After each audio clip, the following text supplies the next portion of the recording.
funding for this program was provided by the Annenberg CPB project. These people speak French. In this course, everybody speaks French. Commençons par mes parents. Don't be concerned if you can't understand what they say at first. Voilà mon père et ma mère. Listen, watch, and get involved. Voilà. Pretty soon you will figure out what's going on. And be able to say a few things in French yourself. Ouais. Uncle Guillaume urges Mireille to spend her lottery money on memorable meals. But Mireille prefers Robert's plan to travel around France. Robert continues to have misunderstandings with salesmen, this time about underwear. And he takes a hair-raising taxi ride.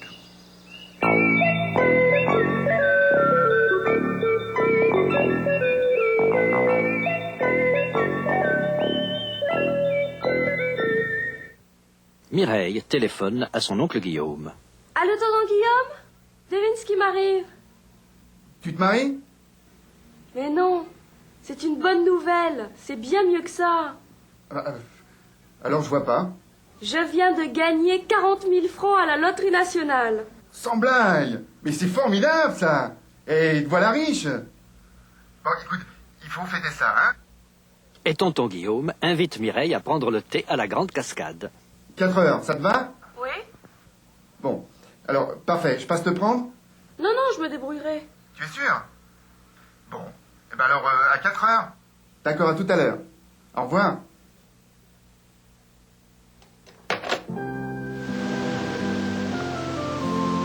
À 4 heures, Mireille arrive au salon de thé de la Grande Cascade.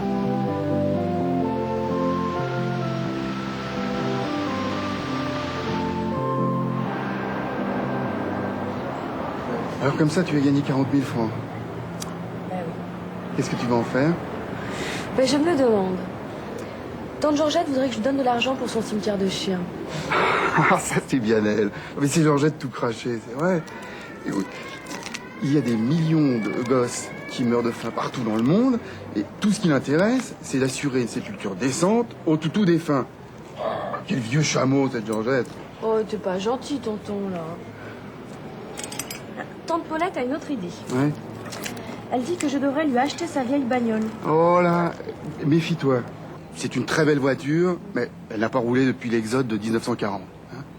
Et puis une voiture, moi, je peux toujours t'en prêter une. Tu n'as pas besoin de t'acheter une voiture. C'est avec l'assurance, l'essence, les réparations. Il vaut mieux que tu te serves de celle de ton vieux tonton. Hein. Philippe me conseille d'acheter des actions à la bourse. Aïe, attention. Ah oui, la bourse baisse en ce moment. C'est peut-être pas un bon investissement. Enfin, moi, je te conseillerais plutôt de faire quelques bons gueuletons avec des copains. Hein? Tu pourrais essayer tous les restaurants 3 étoiles de Paris. Où tu garderais les menus, ça te ferait des souvenirs pour tes vieux jours. Eh oui, les bons souvenirs, c'est encore la valeur la plus sûre. Ouais. Mais tu sais bien qu'il faut que je fasse attention à mon foie. Oh, encore une aventure de tavers, ça. Tu n'as pas le foie plus malade que les 55 millions d'autres Français. Et tu n'auras qu'à faire une cure d'eau de Vichy. Mais non, tu sais très bien que depuis Pétain, papa ne veut plus entendre parler de Vichy à la maison. Eh bien, il te reste encore Vittel, Evian, Badois, Valls et Volvic. Hein? Non, de toute façon, je dois dire que l'idée de dépenser 300 ou 400 francs pour un repas, je trouve ça presque immoral. Non, tu sais, je crois que je vais plutôt faire un voyage en France avec mon copain américain. Tu sais, Robert. D'ailleurs, l'argent est un peu à lui. C'est lui qui a payé le billet. Robert, au rayon des vêtements pour hommes. On s'occupe de vous? Non. Je voudrais un blouson. Ou une veste de sport, peut-être. Quelque chose que je puisse mettre en ville. Et aussi pour faire du camping. Vous tenez à une couleur particulière? Non, pas vraiment. Ça m'est un peu égal. Bleu foncé, peut-être. Et surtout quelque chose qui ne soit pas trop salissant. Vous faites quelle taille? Ah, ma foi, je ne sais pas. Voyons. Vérité. Je vais prendre votre tour de poitrine. Merci. 124.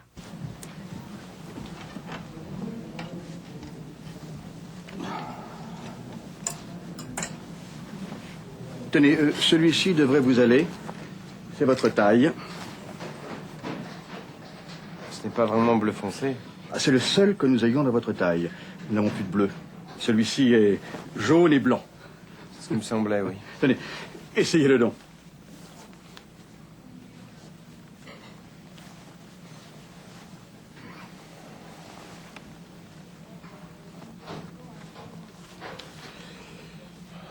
Il vous va comme un gant, ça. C'est exactement ce qu'il vous faut. Je n'aime toujours pas la couleur. Enfin, avec ça, je ne passerai pas inaperçu. On me verra de loin.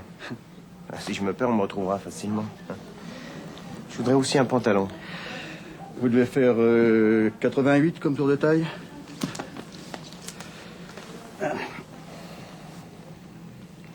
Ah non, 83.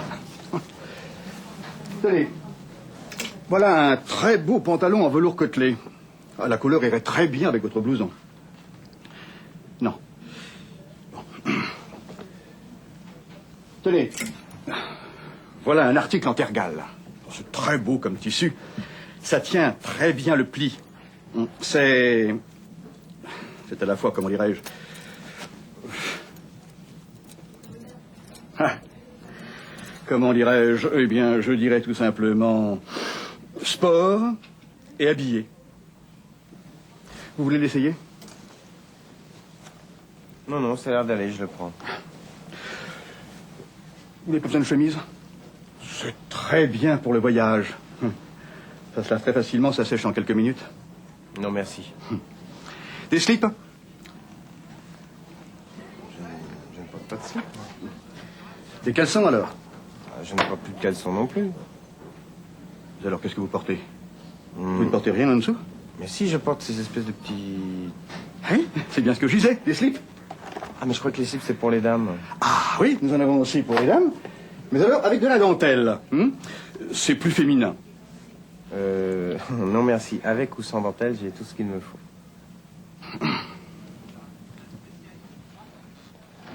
En sortant du magasin, Robert aperçoit un taxi qui semble attendre. Il y monte et donne l'adresse du Home Latin. Le taxi démarre aussitôt et fonce à travers la circulation parisienne avec une rapidité et une maladresse inquiétantes. Il avance par bonds désordonnés. C'est une succession d'accélérations courtes et d'accélérations plus longues. Intrigué et vaguement inquiet, Robert cherche la cause de ce phénomène. Il remarque que c'est bien le pied du chauffeur qui imprime des secousses irrégulières à l'accélérateur. Ce pied est chaussé d'une chaussure noire, au-dessus de laquelle apparaît une chaussette rouge. En regardant mieux, Robert s'aperçoit qu'il s'agit en fait de l'extrémité d'un caleçon long en laine rouge. Intrigué et inquiet, Robert l'est encore plus quand il voit dans le rétroviseur que le chauffeur cligne d'un œil, puis de l'autre, en parfaite synchronisation avec les coups d'accélérateur. Tout à coup, Robert s'aperçoit qu'ils sont en train de passer devant la gare Saint-Lazare. Mais où allez-vous comme ça? Je vous ai dit rue du Sommerard, c'est à l'opposé. Le chauffeur ne répond pas, mais donne un formidable coup d'accélérateur. Robert, en garçon prudent, profite de l'intervalle entre deux accélérations pour sauter en marche du taxi. Et celui-ci s'éloigne en faisant du morse avec ses clignotants. Pendant que Robert essaie de faire des achats, Mireille annonce à tonton Guillaume qu'elle a gagné à la loterie. Je viens de gagner 40 000 francs à la loterie nationale. Tonton Guillaume dit qu'il faut fêter ça. Il faut fêter ça, hein? Il faut fêter ça. Voilà une fête en Alsace. Ça aussi, c'est une fête au Pays Basque. Et ça, c'est une fête à la Martinique. Ici, on fête un anniversaire. Ici, on fête l'anniversaire de Marie-Laure. Ici, on fête le 14 juillet. C'est la fête nationale en France. Ici, on fête l'arrivée d'un nouveau directeur. Ici, on fête Noël. Ici aussi, on fête Noël. Et ici, on fête le Nouvel An. La nouvelle année, le jour de l'an.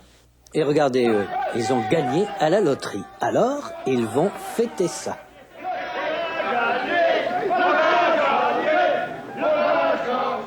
Écoute, il faut fêter ça, hein? Écoutez la conversation entre Mireille et tonton Guillaume, puis vous jouerez le rôle de tonton Guillaume.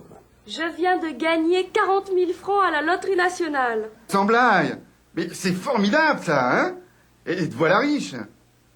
Allez, écoute, il faut fêter ça. À vous maintenant, vous êtes tonton Guillaume. Je viens de gagner 40 000 francs à la loterie nationale. Sans blague.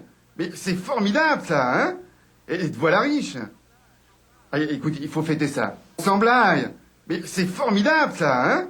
Et te voilà riche. Allez, écoute, il faut fêter ça.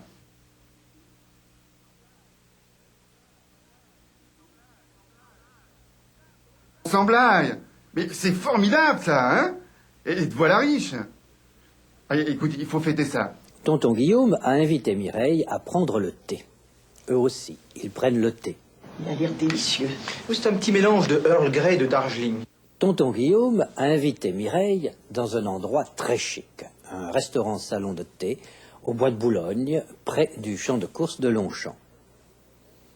Tonton Guillaume demande à Mireille ce qu'elle va faire de l'argent qu'elle a gagné. Qu'est-ce que tu vas en faire? Mais je me le demande.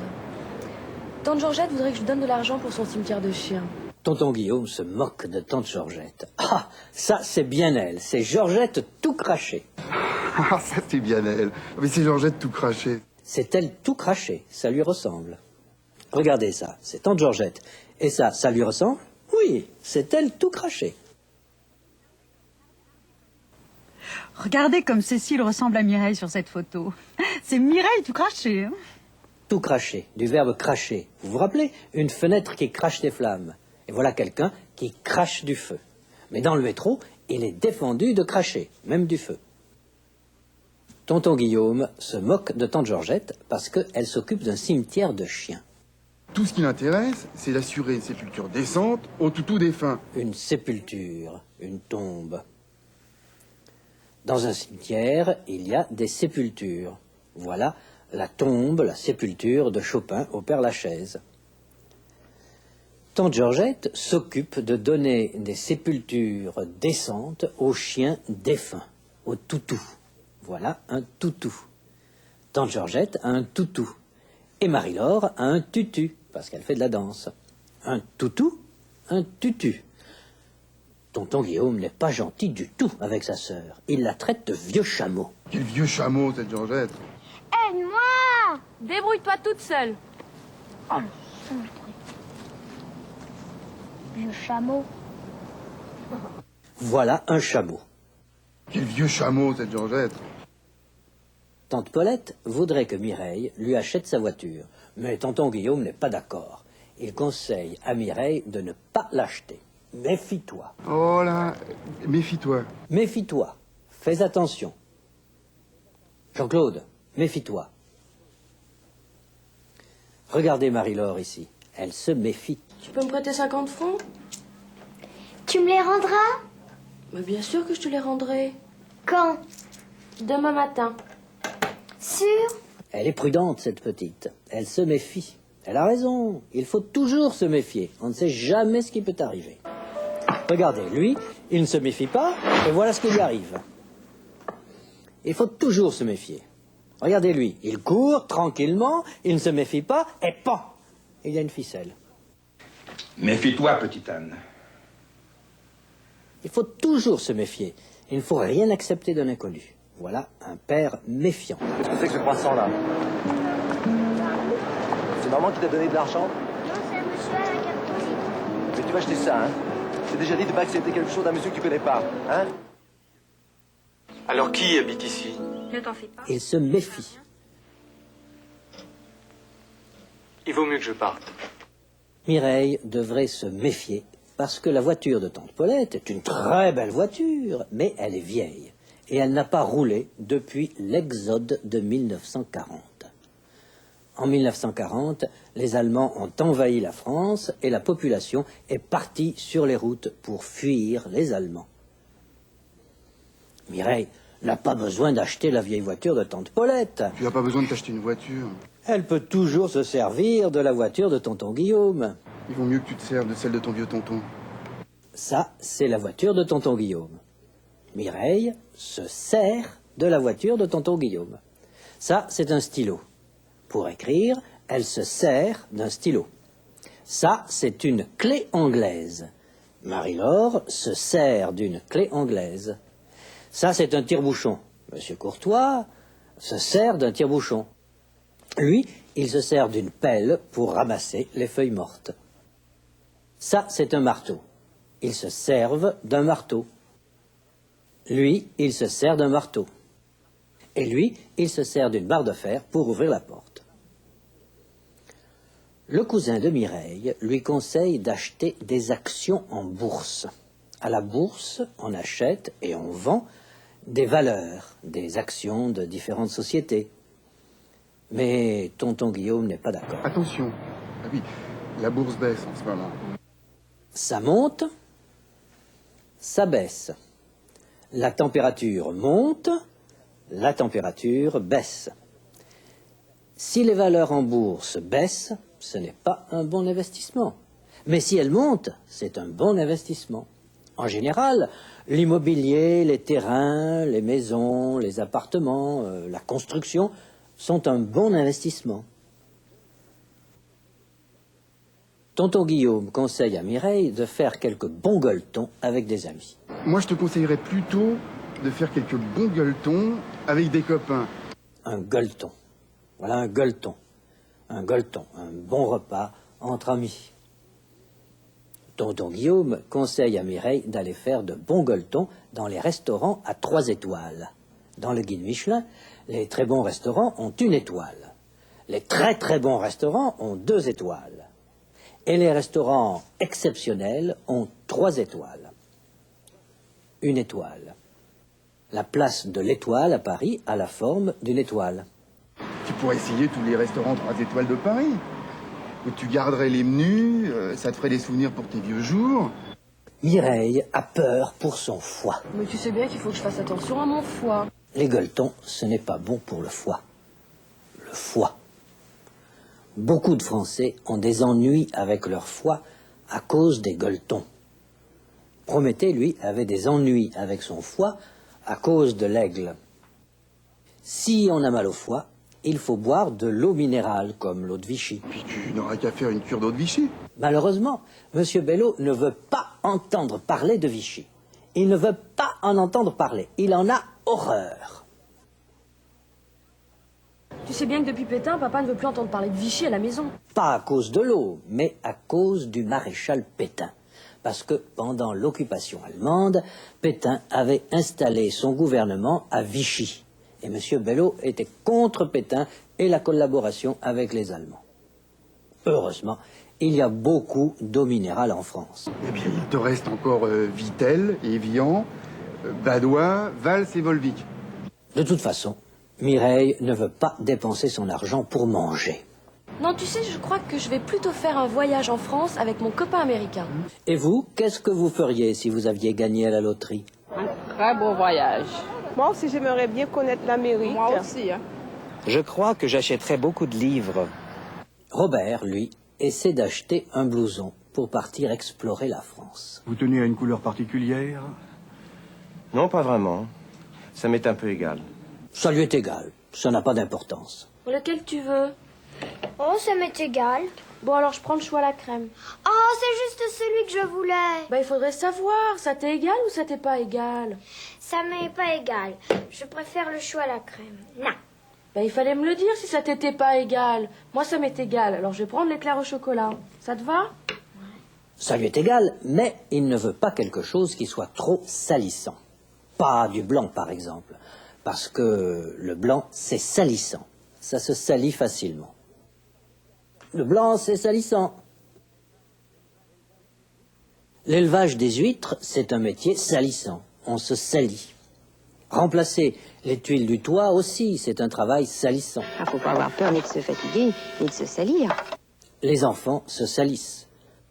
Le bleu foncé, ce n'est pas trop salissant. Mais le bleu clair, c'est salissant.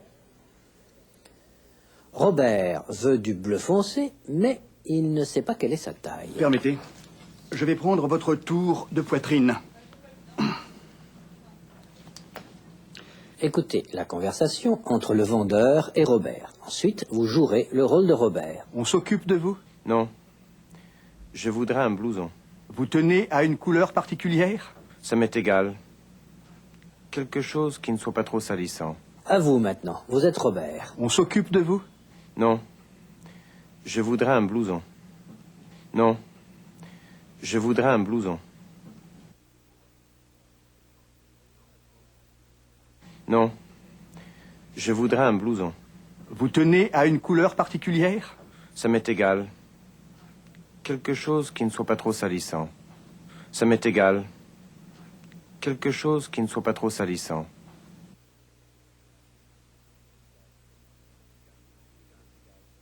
Ça m'est égal.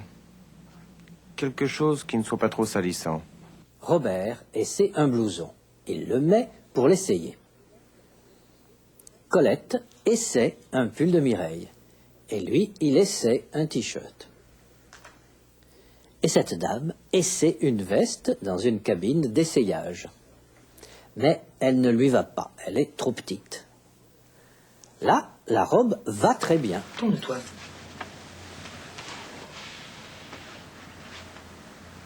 Très joli. Oh, est-ce que ça te va bien? Ah non, ça te change, mais ça te va très bien. Ça vous va bien, cette petite jupe noire. Mais le pull de Mireille va très bien à Colette. Il lui va comme un gant. Oh, il te va comme un gant. Comme un gant. Il est exactement à ta taille. D'après le vendeur, le blouson va à Robert comme un gant. Il vous va comme un gant, ça. Mais Robert n'aime pas la couleur. Je n'aime toujours pas la couleur. Enfin, avec ça, je ne passerai pas inaperçu. On me verra de loin. Si je me perds, on me retrouvera facilement. Puis Robert regarde les pantalons. Tenez. Voilà un très beau pantalon en velours côtelé. Tenez. Voilà un article en tergale. Le velours côtelé, le tergal, ce sont des tissus. Voilà un atelier de tissage, un métier à tisser, le tissu. Un marchand de tissus, des tissus, des tissus. Il y a des tissus de coton, des tissus de soie, des tissus de laine, voilà, de la laine des boutons. Les pulls sont en laine, mais ce n'est pas du tissu, c'est du tricot. Le tergal, le dacron, le nylon, c'est pratique parce que ça sèche vite. Voilà une chemise qui sèche, du linge qui sèche, un séchoir pour les cheveux, sec. Un gâteau sec. Un arbre sec. Un climat humide, un climat sec. Puis le vendeur propose des slips à Robert. Des slips? Robert ne comprend pas parce qu'il pense en anglais. En anglais, les slips, c'est pour les dames. Moi, mais je ne porte pas de slip. Hein. Mais alors, qu'est-ce que vous portez? Vous ne portez rien en dessous? Il ne veut pas de slip. Il ne veut pas de caleçon non plus. Alors, il s'en va. Et puisqu'il est riche, il prend un taxi. Et le chauffeur de ce taxi est bizarre. Il conduit très vite et avec beaucoup de maladresse. Il est maladroit. Jean-Claude est adroit. Ah, non, là, il est maladroit. De l'adresse, de la maladresse. Il est un peu maladroit. Elle est maladroite. Elle aussi, elle est maladroite. Le taxi avance par bonds désordonnés. Eux aussi, ils font des bonds désordonnés. Robert voit dans le rétroviseur que le chauffeur cligne des yeux. Un rétroviseur, un rétroviseur, un rétroviseur, un rétroviseur. Bon, assez de rétroviseurs. Non mais ça va pas la tête? Robert a pris le taxi à la Samaritaine. Il veut aller à son hôtel rue du Sommerard. Et tout à coup, il s'aperçoit qu'ils sont à la gare Saint-Lazare, ici. C'est à l'opposé. Alors, Robert saute en marche. Lui, il veut monter en marche. Et le taxi s'éloigne en faisant du morse avec ses clignotants. Ici, l'avion se rapproche, et là, il s'éloigne. Maintenant, écoutez, regardez, réfléchissez et parlez. Ils prennent le thé ou ils font un gueuleton? Ils prennent le thé. C'est un toutou ou un tutu? Un toutou. Et ça? Un tutu. Et ça, c'est un chameau ou un toutou? Un chameau. Un chameau, très bien. Est-ce que Jean-Claude a confiance ou est-ce qu'il se méfie? Il se méfie. Est-ce que la bourse baisse ou est-ce qu'elle monte?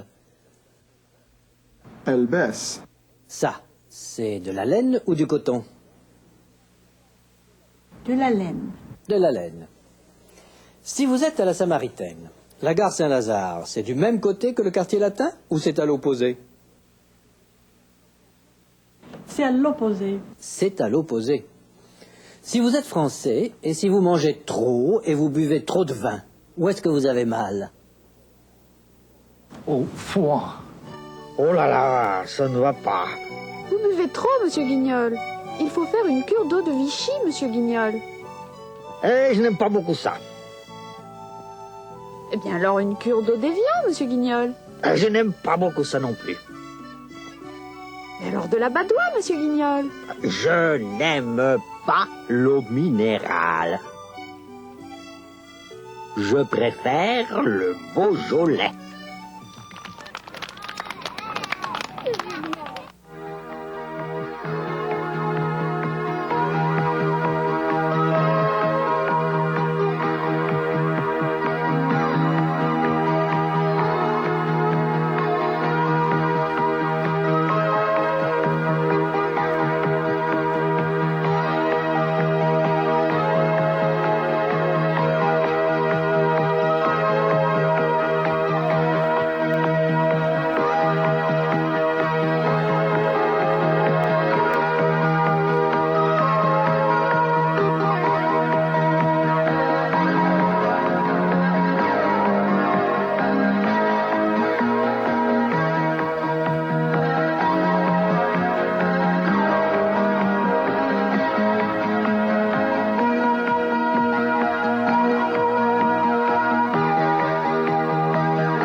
Funding for this program was provided by the Annenberg CPB project. Additional funding was provided by the Andrew W. Mellon Foundation, the Florence J. Gould Foundation Incorporated, le ministère des Affaires étrangères, le ministère de la Culture et de la Communication, le Commissariat général à la langue française, the Jesse B. Cox Charitable Trust, and the National Endowment for the Humanities.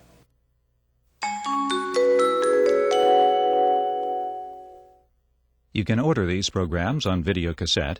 Call 1-800-LEARNER. And visit us at www.learner.org/channel, the Annenberg CPB channel.